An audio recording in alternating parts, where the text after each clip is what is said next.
SC ST কমিশনের দল এসেছিল সন্দেশখালীতে চেয়ারম্যান অরুণ হালদারের নেতৃত্বে।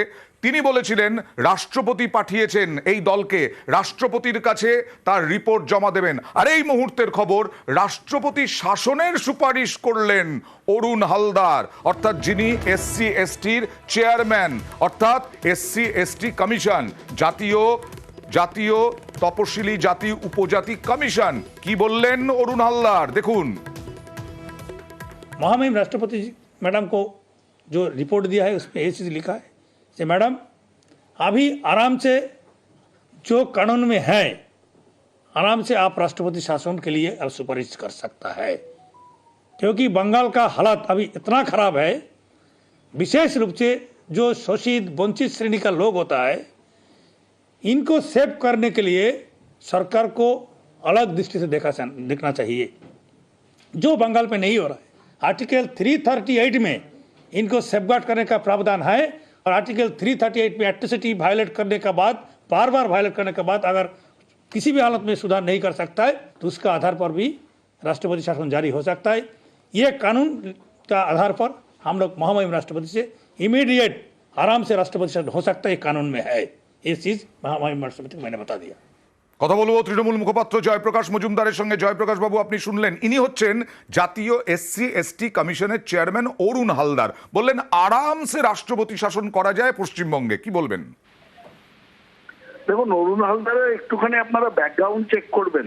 পশ্চিমবঙ্গে বিজেপির এসসি সেলের প্রধান ছিলেন একটা সময়, এবং বিজেপির হয়ে এখানে ইলেকশন লড়েছিলেন।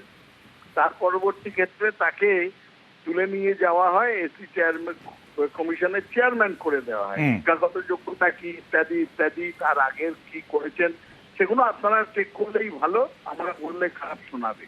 কিন্তু সব থেকে বড় কথা, এই অরুণ হালদার মণিপুরে একবারও যাওয়ার প্রয়োজন মনে করেননি, যেখানটাতে হাজার এসপি নিধন হয়েছে। আপনারাও জানেন সেখানে মণিপুরের যে ঘটনা হয়েছিল, যে কনফ্লিক্ট, রক্তাক্ত সংঘর্ষ, তিনি সেখানে যাননি বা বলেননি মণিপুরেতে রাষ্ট্রপতি শাসন দরকার। সেখানে অবাধে যে জনজাতি এবং এসসি এসটি তাদের নিধন হচ্ছে, মাস কিলিং, সেসব ক্ষেত্রে কিন্তু ভয়নি। পশ্চিমবঙ্গে দৌড়ে এসছেন, বা পশ্চিমবঙ্গে জানেন করে তিনি বলছেন কোথায় এখানে এসসি এসটির কি হয়েছে এই ঘটনায় সন্দেশখালীতে। কখনো এরা যে কোনো ঘটনাতে রাষ্ট্রপতি শাসন যদি সত্যি ক্ষমতা থেকে করে দেখান না, আজকে বলাই তো হচ্ছে, বারবার তো শুনে আসছি গত 3 বছর 4 বছর ধরে রাষ্ট্রপতি শাসন। উল্টো দিকে অমিত শাহ বারবার বলছেন না যে এই রাষ্ট্রপতি শাসন বা আমরা ওপর থেকে চাপিয়ে দিয়ে আপনাদের লড়াই আমরা লড়ে দেবো না, সেটা এখানকার বিজেপিকে বলছেন। আর এই অরুণ হালদার তিনি প্রায় দেখবেন যত ঘটনা হয় পশ্চিমবঙ্গে দৌড়ে এসে পশ্চিমবঙ্গ সরকার এবং পশ্চিমবঙ্গ বিরোধী এবং পশ্চিমবঙ্গের জনগণকে অপমান করে যাননি। ধন্যবাদ।